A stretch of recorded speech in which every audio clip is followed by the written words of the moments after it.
Hello, and welcome everyone to the AWS webinar on cloud migration strategies. I'm Dave Morse. I'm the Director of Marketing here for CleanSlate Technology Group. Our discussion today will be focused on the right approach to migrate to the cloud with confidence. So specifically, we're going to discuss things like the economics of moving to the cloud, how to gain more visibility into your current on-prem assets and costs, how to calculate the ROI to migrate, and we'll cover an actual use case from a CleanSlate client. So today our speakers are Doug Gallagher, who is a business development manager for AWS. David Pulaski is the CEO for CloudChomp, an AWS advanced technology partner. And then Chris Seitz is the director of cloud services for CleanSlate Technology Group. And CleanSlate is an advanced consulting partner for AWS as well. Just a couple reminders before we get started. The first is, if you have questions as we go through, if you could use the questions box within the GoToWebinar control panel, and we will collect them and we'll have a Q&A at the end, and we'll get to them. So that's something to note. And then the second thing is, you should have received an email about an hour before this started, so about 11 o'clock Eastern time, with a link to join, and it also should have had an Uber Eats voucher. So if you didn't see that, go and check your inbox real quick. That's the way that you can take advantage of that $10 voucher. But one thing to note about that is it's only good through the end of the day. So hopefully you'll have a chance to take advantage of that now or toward the end of the day, but just know that it's only valid for today. So I thank you all for being here today, and with that, I'm going to turn it over to Doug Gallagher. Thank you. Really appreciate it. I just want to thank everyone for taking the time out of busy schedules to join today. Hope everyone's doing well and staying safe. My name, as mentioned, Doug Gallagher. I'm part of the AWS Cloud Economics team, and part of what our organization does, we help customers understand the value of moving and migrating to AWS, including helping to build out these board-ready business cases that are often required within an organization to help justify and tell the story around the investment. So today I'm going to focus on talking through the financial economics as well as the business value components, and then David will come in and help talk about ways to help automate the discovery, help actually build out the business case in an automated fashion. So we want to go ahead and scroll to the next slide. Thank you.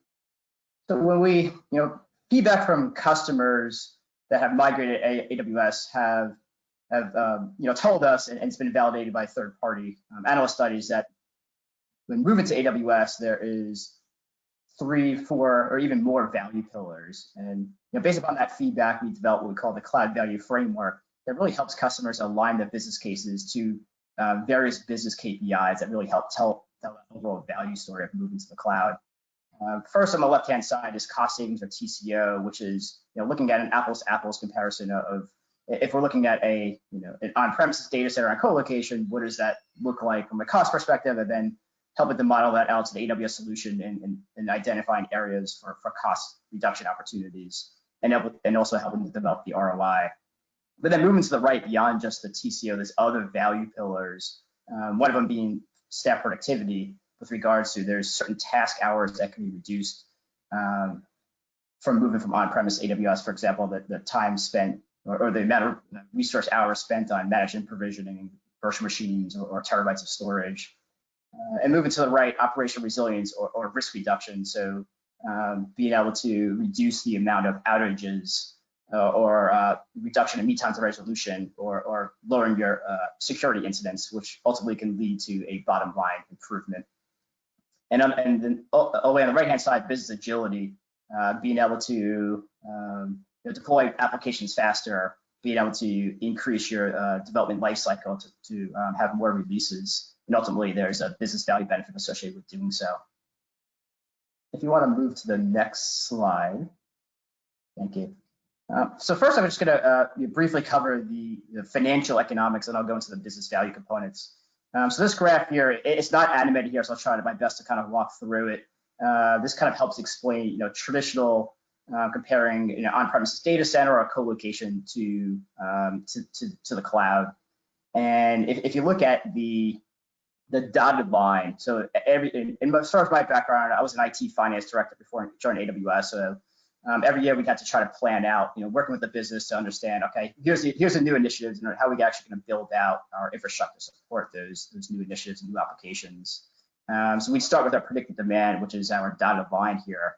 But then we say, okay, we have to build out for additional capacity to make sure that we can, handle that demand, and what if it goes over? So we'd have these large upfront purchases, that's the blue line. But then, as you can imagine, when we perform monthly variance analysis, there's going to be differences, right? So the demand is usually going to be either below or above that line, which is represented by the red line. And with AWS, we're actually closely able to manage that demand line by helping to right size and then spinning up instances or spinning down based upon the actual demand, whether it's under or over.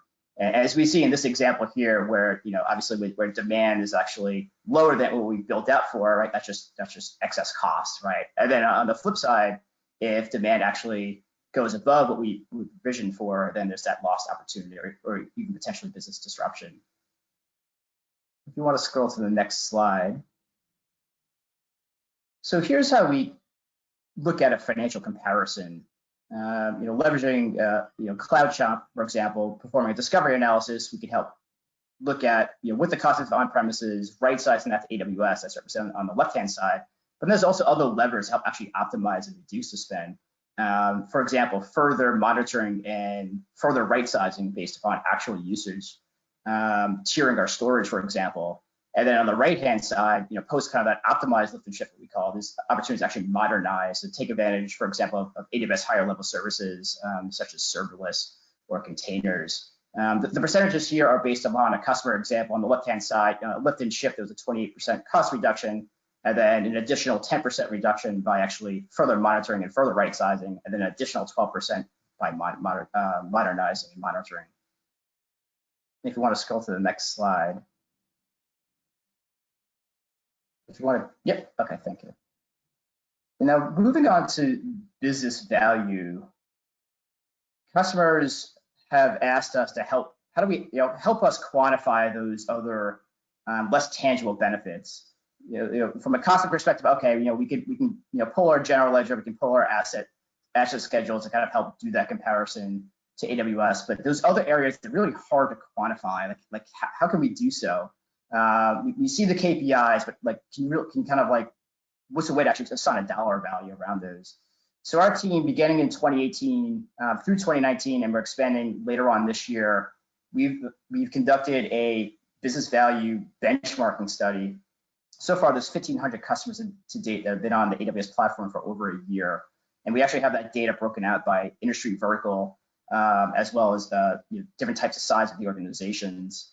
And we've been able to leverage this benchmarking study, at least for a first pass, to help customers kind of understand, what are the, from a peer-to-peer comparison, what are those benefits, and help them to actually assign a dollar value. It's actually really helped us, at least at a minimum, with a first pass, and we will work with customers to say, okay, hey, we can potentially make revisions, but at least we have a good baseline to compare it to. If you want to go to the next slide. So here are the results from the benchmarking study, and it's broken out by each of those pillars that I mentioned on the first slide, the pillars beyond just the cost. So the first one being staff productivity. So if you look on the left-hand side, and this is overall for all 1,500 customers. As I mentioned, we actually have it broken down by vertical. But for all the customers, as you can see, an increase in the amount of VMs that are managed or instances managed as compared to on-premises by 58%, and similar on the storage side, an increase of about 68%. And we've actually seen that where customers have actually re-architected their applications, so beyond just lift and shift, those numbers actually increased drastically. And if you want to scroll to the next slide. On the operational resilience front, as you see here on the bottom, 4 metrics.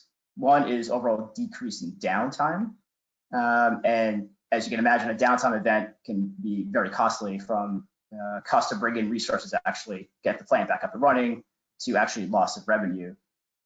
So about a 57% decrease in downtime, overall reduction in monthly incidents, so monthly security incidents, as well as P1, P0 incidents, and then ultimately a 39% reduction in mean time to resolution.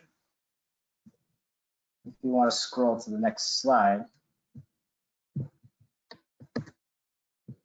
on the business agility side, these are 3 examples. There's other KPIs as well. These are just 3 examples. One of them being the decrease in time to market. So overall, being able to get to market faster through new releases or new applications faster.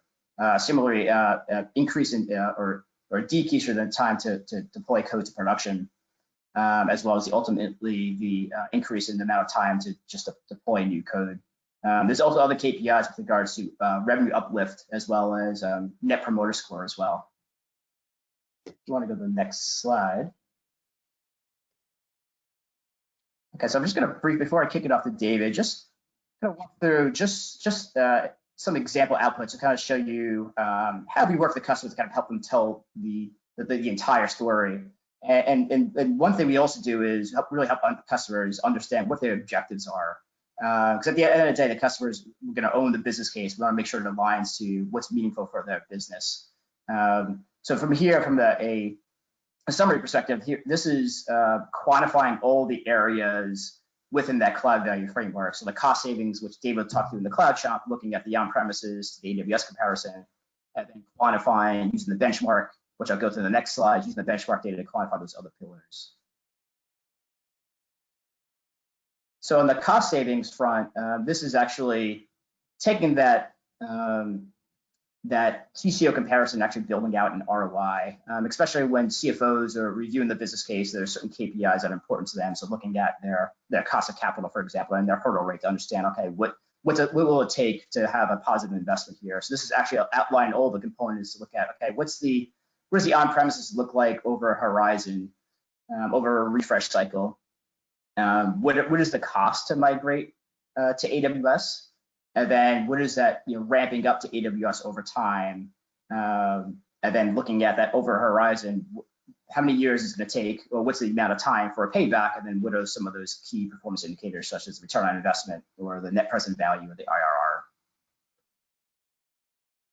And if you want to go to the next slide. So here's an example using the benchmarks for some of the other value pillars. This is staff productivity. So using our benchmarking database for similar types of customers to the customer that we're helping them build a business case, we have the data broken out into each of those individual KPIs and some more KPIs I showed in the earlier slide. So in this example, on the right-hand side, we document so the customer has 3 storage admins, 3 storage and DBA admins, and then what's the percentage of workloads in scope, and then looking at an annual rate, multiply that by the improved percentage to understand what that improvement looks like. If you want to go to the next slide. So in operational resilience or risk reduction, so in this example, we looked at the overall reduction in downtime for a production environment. And what we did so is we looked at this is a stat from the Ponemon Institute that references about a downtime event, about 28% of that downtime represents lost revenue. So using that metric, we back into the total cost of a downtime outage, so the revenue component as well as the other components. So for example, cost to bring in resources to get the plant back up and running, unproductivity from resources using the applications. So back into that total cost per minute of downtime, and then using the benchmarks along with the average baseline. So this example, the customer had about 44 hours of yearly downtime. So leveraging the 54.5% improvement, doing the math to quantify what that potential risk reduction would look like. And other examples, we've actually used a probability factor. Say, okay, what's the probability of a downtime event over, say, a 3-year horizon? If you did go down, how long do you think you'd be down for, on premises, and what would the impact be? Then, if you want to go to the next slide, on the business agility front, so here's the list of KPIs. Some of them I showed on the other side. In this example, we actually just quantified the time to market benefits. But as I mentioned, there are other benefits as well, such as annual revenue improvement or customer satisfaction or even employee satisfaction. So in this case, we looked at the number of developers within the organization. And by the way, there's some situations where customers may not have those exact figures, so we'll actually use benchmarks to start with and say, okay, well, based on the size of your organization, the type of organization, here's the amount of development FTEs we think you have. We can help you refine it. So in this case, we looked at the productivity of those developers leveraging the KPI of 40.8% along with the annual FTE to help quantify that area. And then, as I mentioned earlier, there's potentially revenue uplifts as well. In this case, we just looked at the developer productivity. All right, well, I hope that was able to give a sense of how we think about a holistic business case and looking at all the different components. I'll be around at the end to help answer questions along with David and Chris. So I'm going to kick it off now to David to talk through CloudChomp. Thank you very much, Doug. Long time no see, by the way, face to face. I know, it's been a while. So I'm David Pulaski, the CEO of CloudChomp. I'll give you a quick overview of how we got here and what goal we're trying to achieve, what goals we're trying to help customers achieve. When we first started the company back about a little over 4 years ago, we just had our 4-year anniversary. The issue was when you're trying to do a migration assessment for existing workloads, it was super invasive, expensive, time-consuming, complex. And my partner had actually solved this problem back in the early 2000s. He built a product that was eventually sold to VMware called Capacity Planner. It was a way of looking at bare metal and figuring out how to properly right size and budget for virtualization. And the problem is really the same now, it's just kind of shifted. Now you've got over provisioned bare metal and virtualization trying to figure out how to buy cloud compute as a utility. So it's really a main switch between CapEx and OpEx. And that's what we're going to help you look at your current environment, do easy and painless discovery to show you what that model would look like. So I've decided I'm going to go like that when I'm ready to go to the next slide. So that'll be the next slide motion. The first thing I want to mention is we're an advanced technology partner. We are not a consulting partner. We have never moved a workload. We don't sell managed services or migration services. We don't resell Amazon. We're an independent third party who's providing data to experts who can then go ahead, like CleanSlate, who can go ahead and interpret this data and help you navigate those micro and macro forks in the road. Inside of the Amazon infrastructure, as support for partners like us and CleanSlate, you have experts like Doug on the cloud economics front, on the VMware Cloud front, the Windows licensing front. Anytime you're looking at making a decision, there's going to be an army of people who've done this before who are by your side with kind of CleanSlate managing that entire project and providing their expertise. So with that said, we can go to the next slide. That'll be the last time I do that. Joke's over. So what you're looking at here is what the outcome looks like with our assessment tool. I'm going to talk to you on the next slide about what makes this technology unique.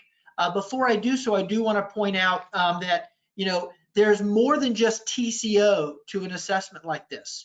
You've got TCO, which is understanding your on-prem costs through the lens of an OpEx comparison. Then you've got Amazon right sizing, like what should it cost if I really deploy or provision based on my actual compute and storage right sizing. But then finally, you want to be able to figure out that true ROI. Because if you can save $10,000 a month, but it costs $1 million to move a workload into the cloud, there's just not enough months to make that worthwhile. So you really want to get that full financial picture that we help you provide, that we help provide for you through this assessment. And lots of other really cool stuff I'll explain in a minute. But what you're looking at is the first column is on-prem. I kind of have a question I'll ask if anybody wants to put in the chat if you've ever done a TCO analysis on your on-prem environment before. I'd kind of be curious to know that. Typically, the way these things work is someone does a discovery, throws the data into some proprietary spreadsheet, and then hands it back to you and says, I know it's wrong, help us fix it. And so what happens is that Doug's laughing because this is his life every day, right? So, till CloudChomp. So, but, and what happens is when someone's doing that work for you, they're taking ownership of that project. It's a project they shouldn't own. CloudChomp is delivered as an assessment tool that is given to you so you can build your own outcome. Amazon has two really powerful taglines. The one is, if you ever have been to a big airport, you've seen the giant sign that say builders build. So our product is delivered to you as your assessment tool with all of us guiding you through the process. So instead of somebody building a TCO who doesn't know your environment, we're giving you the tool to build your own outcome for TCO and migration. The second thing is tagline of better together, which is an ecosystem where you always have answers at your fingertip through this partnership. The next column is like for like. If you've ever taken what you have today and put it into some online calculator and said, what would the cloud cost? And it came back and said, cloud is too expensive. That's because you're looking at your environment through the lens of CapEx and trying to price it out in an OpEx environment. You're moving to an environment, and Doug hit the nail on the head with that chart, where you want to purchase cloud compute as needed. So if you go through a COVID event, for example, and your demand drops, you're not stuck with all this over provisioning for 6 or 12 months. You can fluctuate your demand and utilization based on the performance requirements. And so that CC Expert third column is showing you just that. It's showing you the difference between what you have today and what you should actually be provisioning and what that would cost inside of AWS. So that like for like column, that is not a joke. When you heard people moving to the cloud and the bill was through the roof, that actually happens. And it happens when you don't have experts helping you manage these different decisions along the way. So inside of this slide, you'll see it says Discovery is one of the tabs at the top with a little red circle. That is a tab that will open up and walk you through as a part of a decision-making process. And it really turns into a great way to educate you on how things are a little different in Amazon versus on-prem assets or existing traditional colos.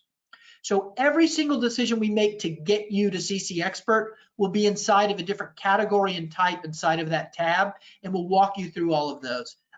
One quick example would be this. In Amazon, there's something called an AMI. It's a template, but you don't have to pay for it. Unlike VMware, you don't need a dedicated virtual machine with license included to run a template. AMIs are free. So we'll scan your environment, discover all the templates, put them in a bucket and say, confirm these are templates. You're not going to need to buy these in Amazon. And so we'll be going through multiple categories and types of that type of decision making. Next slide, please.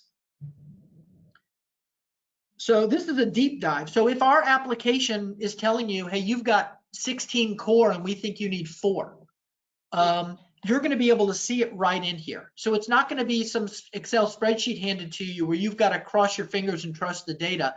Everything that we provide is going to give you that deep dive kind of view into the results of our discovery. Everything we do on Discovery is agentless, and Amazon is actually funding these assessments for customers, so it's totally free of charge. By the way, I want to point out there's also something called T-Series, for example. There are these burstable instance types that are really inexpensive.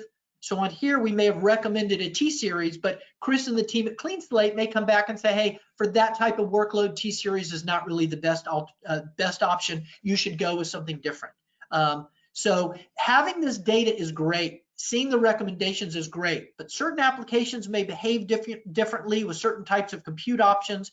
And that's where you really need to be dealing with people who've done this before. Next slide, please. So in my final 5 minutes or so, I'm going to spend a little bit of time talking to you about how the assessment works and what makes this type of assessment unique to any other kind of assessment tooling on the market. So the first thing is our application, again, is completely agentless. And on scope, we can pull data from almost any data source completely agentless. On VMware specifically, we're the only provider that can provide a true TCO and right-sized cost estimate on AWS, right-sizing compute and storage in 24 hours. So most tools are waiting around a month before that data is ready. And so we give you the opportunity with our tool to get that head start where you don't engage a product and then you're twiddling your thumbs for a month. you're going to be able to hit the ground running immediately if you're running VMware. For Hyper-V and bare metal, it does take a few weeks to collect some data, but our technology for collection on VMware is very, very unique. And now the question is, when you engage with CloudChomp, by the way, this is not technology that we drop in your lap.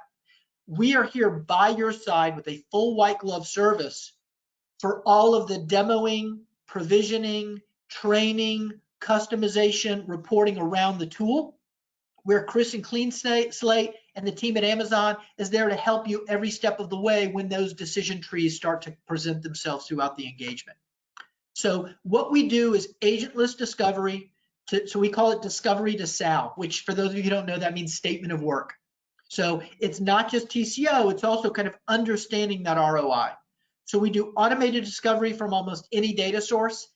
Even if you're in a shared tenancy environment, we have ways of helping you do real-time rich utilization data collection, not average, mean, and peak, but rich, kind of looking at that compute.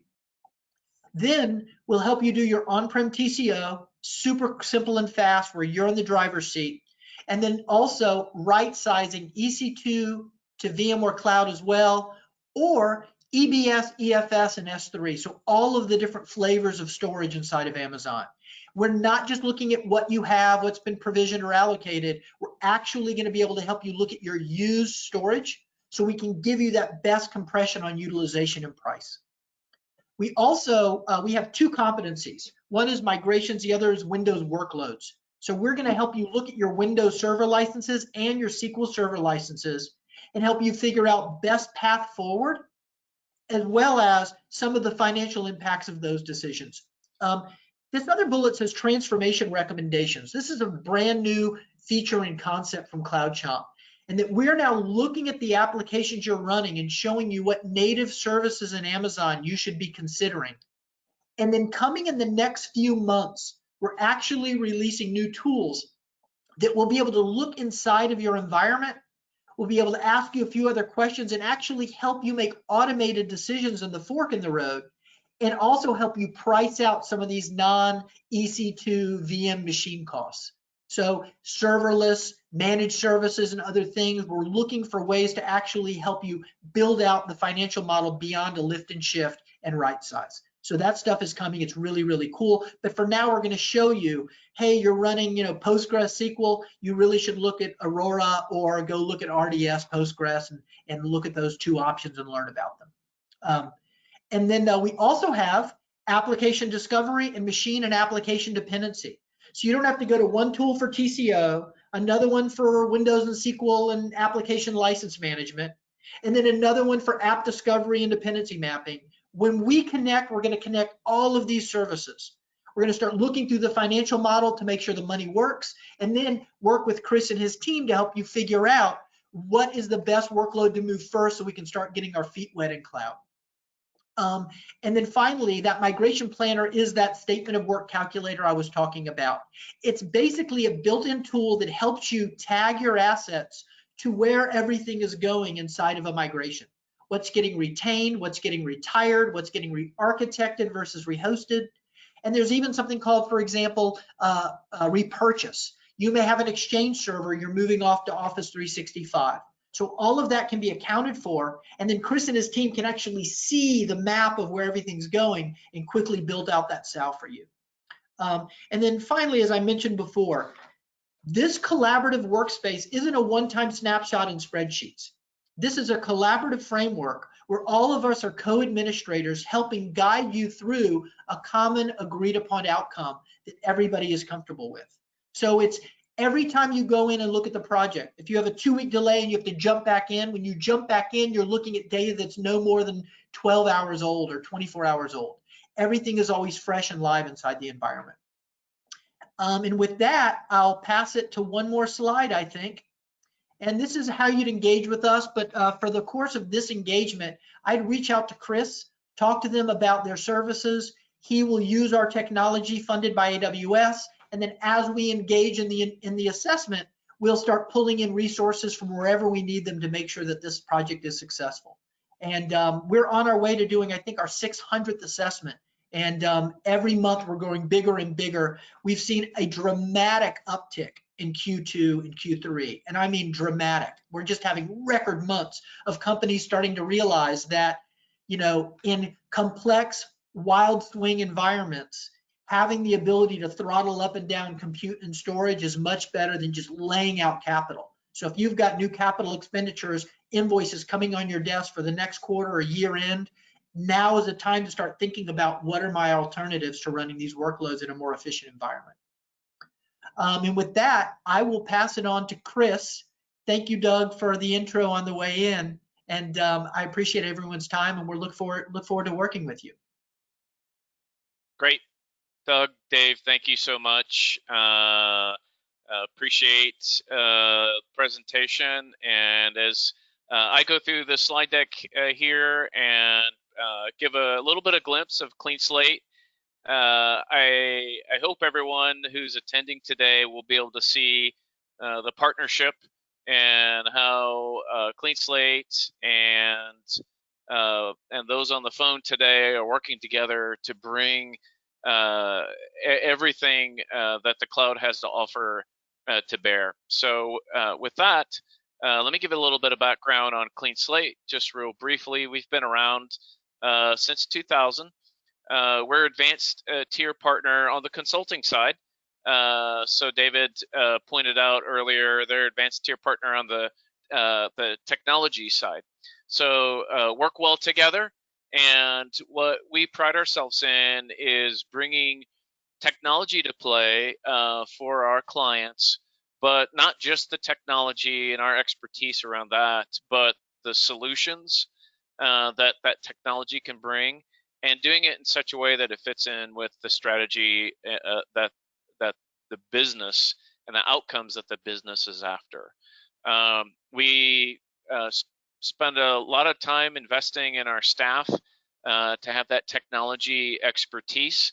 And our goal really is to help, again, all of our clients accelerate those business outcomes that they're after. So you heard David talk a moment ago about, kind of the influx of assessments that they've had. So people are searching for ways to get that edge in their business and use IT and technology. And so coming alongside and helping to accelerate that and get our clients where they need to be quickly and bring our expertise to bear, that's really where we hit our sweet spot in the market. So in the previous slides of the presentation, you guys heard about what I would call choices. So in Doug's presentation, he talked about, that value proposition of cloud, and whether that would be something that was focused on cost savings or efficiency in staff or business agility. There's choices that need to be made. And then along with that, whatever your technology footprint looks like, so information that CloudChomp does an effective job of analyzing, that also presents information that drives really just a huge amount of choices. And so for CleanSlate, what we come to the table with is helping to bring, again, our expertise of doing this many, many times before, bringing it into play to help you make those choices. So, of course, the investment that you're going to make, you may not be quite ready to move an application to the cloud, but where are you getting the information to make that decision? And what if you need to do some steps now to get ready to move it at some point? So that's number one, upgrade in place. And then, of course, there's various options to do lift and shift, so you can take advantage of offerings in the cloud. And then there might be cases where you need to re-architect your applications or build something brand new, or even leverage services that are already in the cloud today. How do you make all these choices, and how do you get information to make the right choices for your business?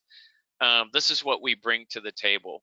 And we do that through all the areas there that you see on the right. whether it be cloud transformation or modernizing. But let's not also forget some of the other things that have to be kept in mind, like operations and automating your processes, and of course, security and compliance. Next slide, please. So our cloud practice breaks down into three main areas: applications, and those, of course, come in a lot of flavors these days. So web-enabled, cloud native, mobile. We also do all of the UI, UX, and branding and visual design. And then emerging in this space for us is Internet of Things and artificial intelligence. So again, we have expertise on the application side.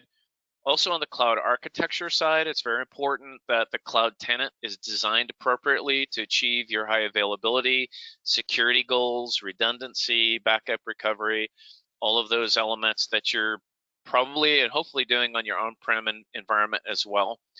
And then finally, bringing it all together, DevOps. For us, that means automation. So building automation around building and deploying and managing your apps in your cloud architecture, bringing that all together. These are the three areas that our cloud practice is built upon. Okay, so how does a migration planning engagement work? CleanSlate has built our framework for doing strategic planning for cloud migration. And again, I think you'll see here in a couple of slides how it integrates well with both CloudChomp and AWS. But basically, it's a four-step process. And so there's some initiation and planning. And then we have application discovery, number one. Number two, asset discovery, and cloud foundation. And we take these together, this information together, and David did a great job of describing this and taking all that rich data and information and knowledge that gets discovered and analyzed through CloudChomp, and then using that to drive business decisions in conjunction with your application profile is really what's the foundation of building out that plan, and a plan that makes sense for your business, a plan that makes sense for your financial picture, and a plan that can be executed against. So diving into this just a little bit deeper, this is a flow of how we go through our process. Now, I'll say what I'm showing you here is the comprehensive view. We've built this framework for companies both large and small. So in a very, very large company, the process they go through might take additional steps and so forth, while a smaller company with a smaller number of applications might see this framework scaled down considerably. But the overall high-level process is the same. And again, as you can see, there's some planning that we do up front to make sure we have a clear understanding of your business outcomes and your business goals, followed by, again, analysis of your applications. So that's your application portfolio, how many applications, and there's really some metadata around your applications that, again, goes back to that cloud economics that Doug talked about in terms of I might want to move an application and do a migration of an application and its related assets because of operational issues. We've had a lot of problems with equipment failures and downtime. And so instead of me investing another $1 million in expensive hardware, we've made the choice that we want to migrate that. And that might be your driving motivation. On the other side, maybe around business agility, I have an application that's very sensitive to our customer, and they like to see lots of changes very frequently. And in our current environment, we just can't even do that. So that would be a different business driver. The good news is, with the analysis that we do of all of the assets using CloudChomp, and then our understanding and AWS around AWS services, we can paint a picture that then helps lay out the best migration path And again, there's several factors in there, whether that be speed or financial picture or so forth. But basically, we have three paths here. Again, number one being the portfolio of your applications and make sure that's very well understood. And number two is everything that David did a great job of talking about in terms of understanding all of the assets you have and how you're using those and the financial outlay that you have on those.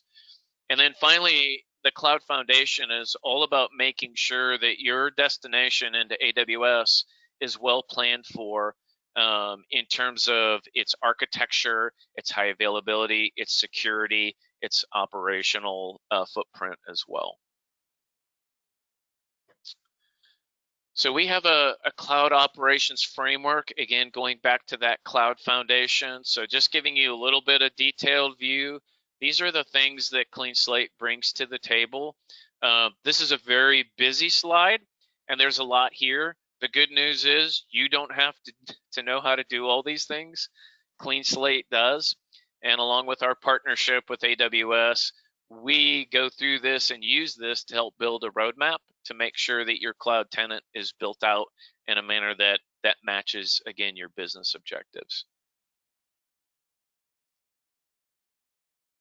So next set of slides here are some artifacts that we've delivered from our clients in the past that gives you an idea of the sorts of deliverables that we provide.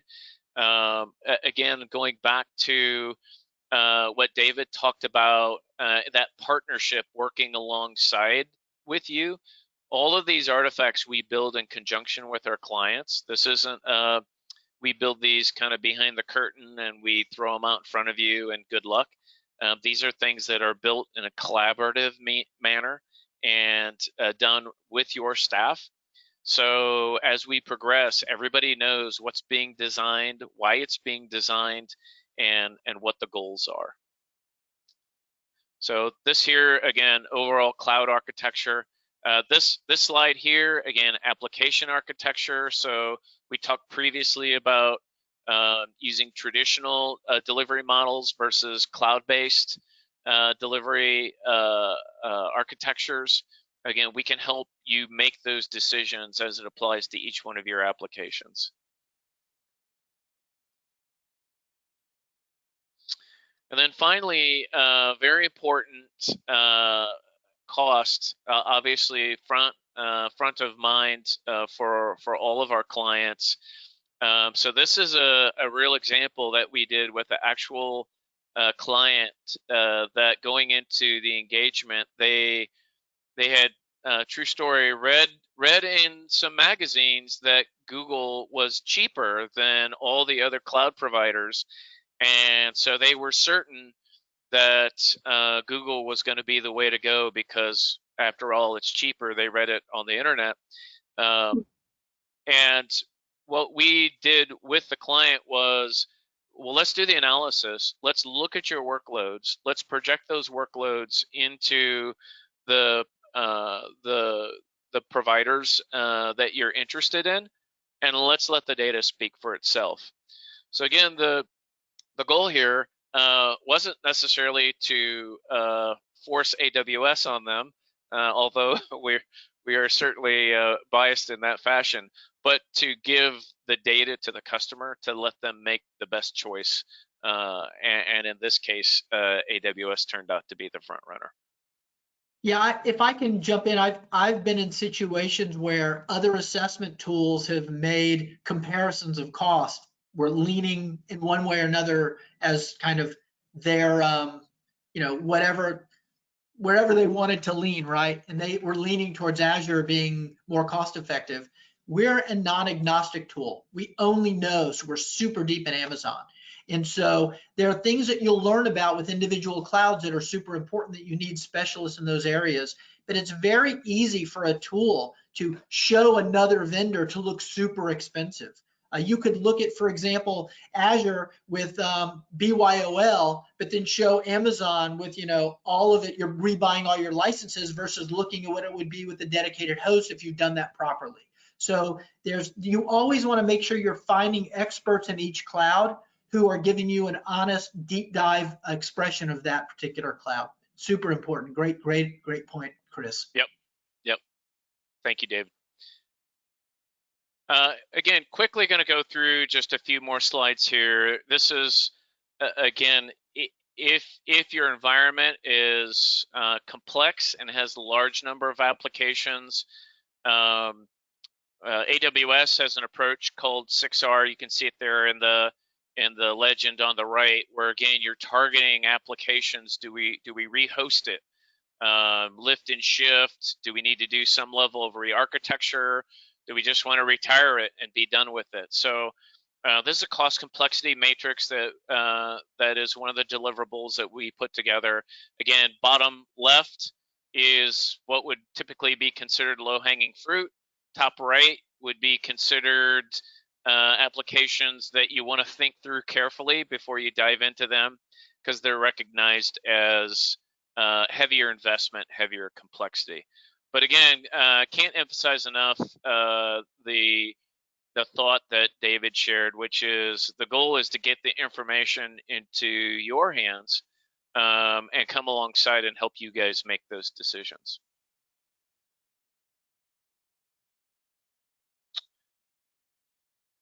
And of course, it's very important to not just lay out what's coming in the next quarter or even the next year, but also to lay out what would be the plan for the next 3 to 5 years. So again, these are example deliverables that we've given to clients to help them lay out, and again, in this case, very comprehensive cloud migration plan. You may be this size or larger, or you may be smaller, but we scale our framework to fit your business. I love that spreadsheet, by the way. I just screenshotted it. I got a project I'm working on, and that's going to be really helpful. Yeah. So final slide here, again, just recapping our framework, our 4 phases here. But again, please walk away with, and I'll work from right to left, the critical importance of building out that cloud tenant, that destination that your data and your company assets are going to be safe and well managed, and you have the appropriate connectivity. And then working from right to left, understanding all of your physical assets, and understanding then all of your application assets and how all those are going to be mapped and work together to plan your migration. And again, the final deliverables brings all that information together to put together that action plan to get there. And I think that's it for CleanSlate. And I think we have time for questions. Yep. Thanks, Chris. Appreciate that. And let's check now and see if we had any questions submitted. I see one.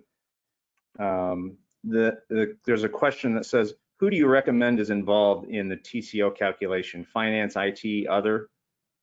That would be a question for, I guess, anyone to take. I'll start. You definitely want finance involved. Because at the end of the day, the CFO group, they own the books. So the sooner you involve finance, usually the better the process goes. I know for me, from having a finance background, if I was pulled kind of late to a project, we can kind of just automatically slow things down. So the sooner the better. And that could be different types of roles. It could be someone that's in IT finance or potentially corporate finance, depending on how the organization is structured. But finance is critical as well as the technical folks. And sometimes it may actually be other organizations, such as HR, for example, if there's going to be a people transformation component. Yeah, and I would agree with that as well. Our experience is that typically the sooner you engage at least IT finance, the better, because they typically have a clear picture of the current expense outlay and what some of those tipping points are. And then obviously the IT folks need to be involved because they're typically the ones that have the knowledge of the assets and what's being spent, both whether it be in staff or equipment or data centers, so they'll understand some of those hidden components, like, oh, by the way, don't forget to include the WAN, or don't forget to include that we have to replace all of our HVAC systems in the data center next year. That they understand some of what I'll call those hidden variables. Okay. Someone asked if they'll receive a copy of the presentation, and yes, following the later today, there will be an email that we'll send out with a link to the recording, so you'll have that.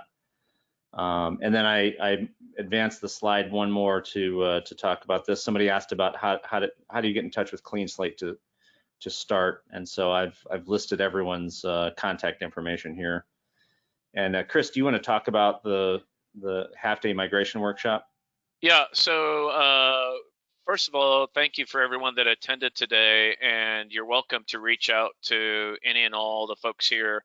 But from a CleanSlate perspective, we would love to engage with you. We offer a half-day migration workshop where we come together with you and at least spend time in a structured way laying out what a cloud migration plan might look like. And of course, depending on what you want to get out of the workshop, we include the right folks in terms of representation from AWS or CloudChomp. But the goal is to help you guys jumpstart and get things started. And so it's an offer for everyone in attendance today, and we'd love to get engaged and have that workshop with you. There's another question. How often do you recommend rechecking your spend? Continuously. If you talk about, if the question's around cloud spend, continuously. So what I didn't cover in the cloud economics portion is there's actually another on the team that I'm on that center around what we call cloud financial management. So it's really continuously monitoring, measuring. So from a finance and IT perspective, there's a transformation with regards to putting the processes and governance routines in place to actually make sure that you're only spending what you need. So that graph that I showed earlier, make sure that you're actually achieving that and not overspending on AWS. And we have plenty of tools available, either through AWS or through partners to actually help you do so. But the answer is continuously. It doesn't have to be just once a month in the traditional environment. Yeah, we're 100% AWS, and if anything triggers we've got so many triggers lined up around cost management, performance management. There's tools in Amazon. There's other third parties that provide this that I'm sure CleanSlate works with as a part of their managed services business. That that space has really come a long way in the last few years. There's just a lot of management around compliance, security, cost management.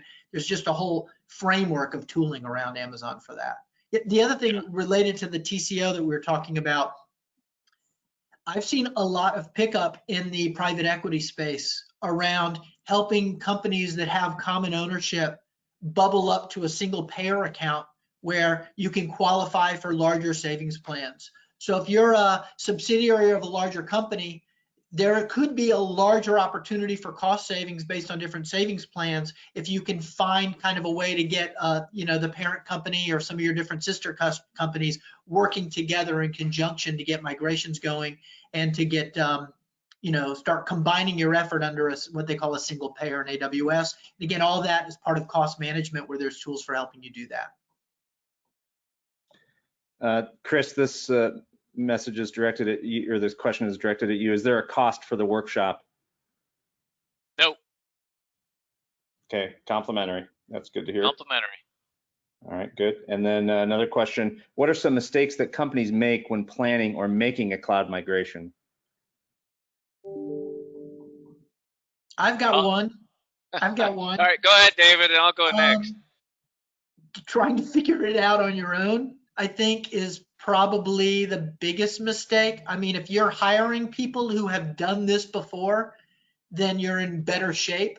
But if you've just taken a class and you're going to try to attack a migration on your own, it could be costly, just in the lack of experience and foresight into seeing hurdles that you haven't thought about. So that to me is the most important thing. Every time I'm on the phone with Chris and his team, or someone, you know, who's done this before, every time I learn something that could be wildly important. Yep. So we see three things all the time. One is what David said. Somebody headed down a path in the cloud without the appropriate experience or the appropriate planning, and then they get to a point where they get stuck. And then the cost to undo it, redo it, fix it ends up being more than if they would have just probably laid out an appropriate plan up front. The second one's always security. We built something out in the cloud, but we didn't take the time to put the appropriate security measures.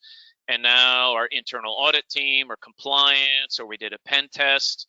And now I've got a long list of the issues that the CEO is asking me what the world's going on.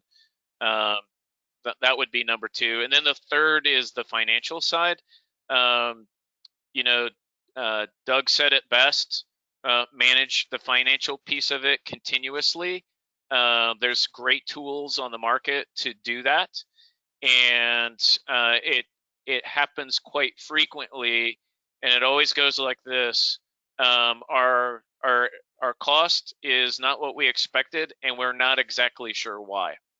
They're actually not hard to manage. It's just a new discipline for most folks.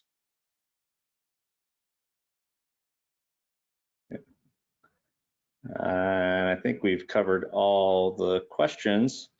Thank you again to all the speakers today for taking your time out and imparting your wisdom with us. And thanks to all the attendees who joined today. A link will be sent shortly with a recording of the webinar. And as Chris mentioned, if you're interested in that migration workshop, please reach out to him. And have a good day. And thank you again for joining. Thank you, everyone. Take care. Have a good day. Thank you.